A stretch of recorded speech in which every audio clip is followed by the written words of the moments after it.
Hello, I am Brian and I'm going to be showing you how to re-grip a staff with the flowtoys elastomer grip. To do this you need the grip kit. It comes with some of this flat elastomer grip, some of these little folded over elastomer O-rings. You're also going to need some tools. The essential tools are scissors, a little chopstick, and some rubbing alcohol. I'm also going to be using this table clamp and painter's tape to make it a little bit easier. Those are not essential. Let's get started. Okay, so the first thing that I did, and what you're going to want to do, is mark off where you want the grip to start and end on both ends of the staff. You can do it with a pen that's easy to remove, or use the painter's tape. That's what I use. So this one is set up just to end right at the bottom of the flow cap there, and that's what the tape is for. So go ahead and take one of these O-rings, and the first thing I do is get it really stretched out. Using the chopstick to do this, it's really good, especially when it's doubled over. It's almost impossible to break, so just get it really nice and stretched out. And then here comes the alcohol. You get the alcohol on that. I'm gonna get it nice and covered, and then try and stretch it over the end of the staff.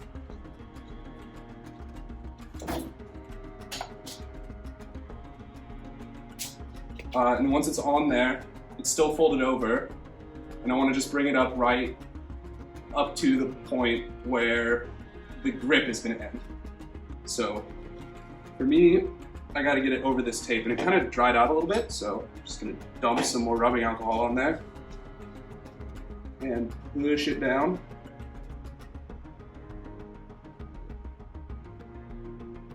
So it's folded over right where I want the grip to end.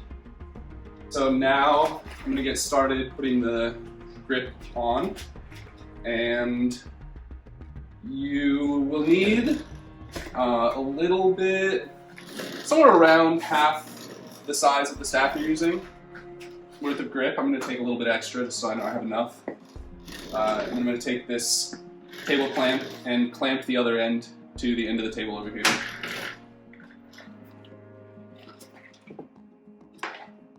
And this can be a little bit sketchy. I would definitely make sure that whatever table or workbench you're using is like really strong, heavier than you are, or attached to the wall like this one is. And then wherever you clamp it on the far side of the table from you, so that if something goes wrong, your clamp breaks or it wasn't tight or anything, it doesn't come flying at your face.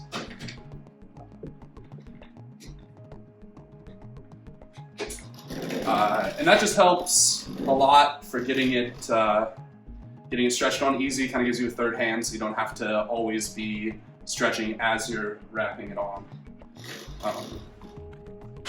And then to get yourself started here, you need to cut an angle into the grip. And the angle is going to be against the starting line, kind of like this. So it's a really gradual angle because the grip stretches so much.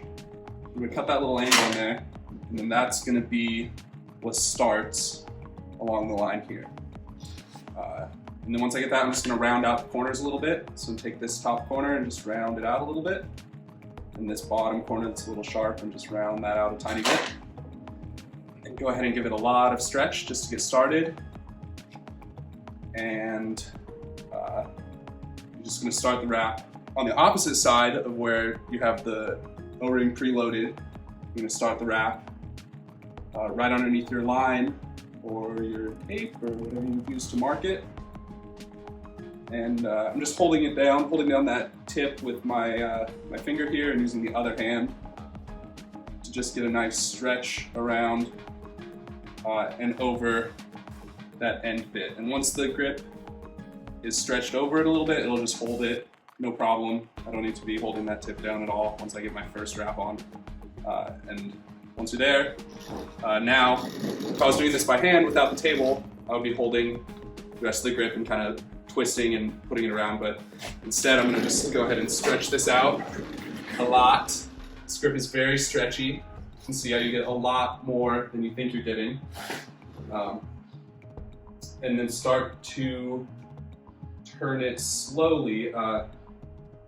As you get going, you want to kind of choose how much overlap you want with the grip. I'm going to go for about 1/4 inch and kind of gradually work to that size of overlap and then try and maintain it for the rest of the staff.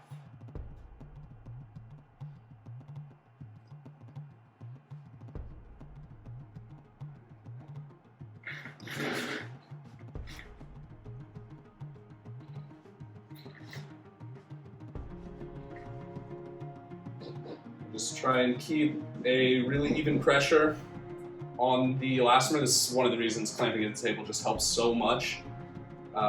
Just try and keep a really even amount of stretch so that this width stays the same. And just kind of move yourself closer to the table as you get it on. If there's any wrinkles or anything, you can backtrack a little bit and just stretch it on by hand. And that'll help get over any kind of size transitions.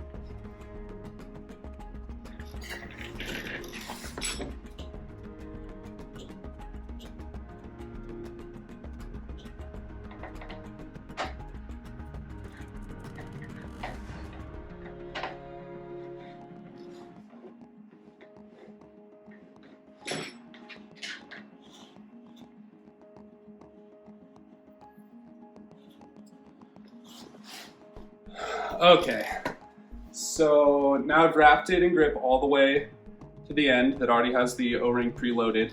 And as I get to that spot, I'm gonna kind of figure out where the grip meets the line I'm trying to meet. And then I'm gonna cut an angle into the grip the same direction as the angle I cut on that side so that it tapers down to the end. So I'm just gonna kind of pinch around the area I want to cut and then backtrack a little bit, hold that spot, go ahead and unclamp from my table, and then here you can see you don't need to cut a very dramatic angle, it's just a really slight angle.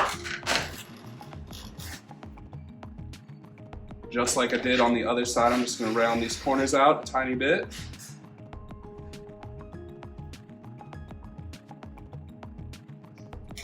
And then finish rewrapping this top section by hand.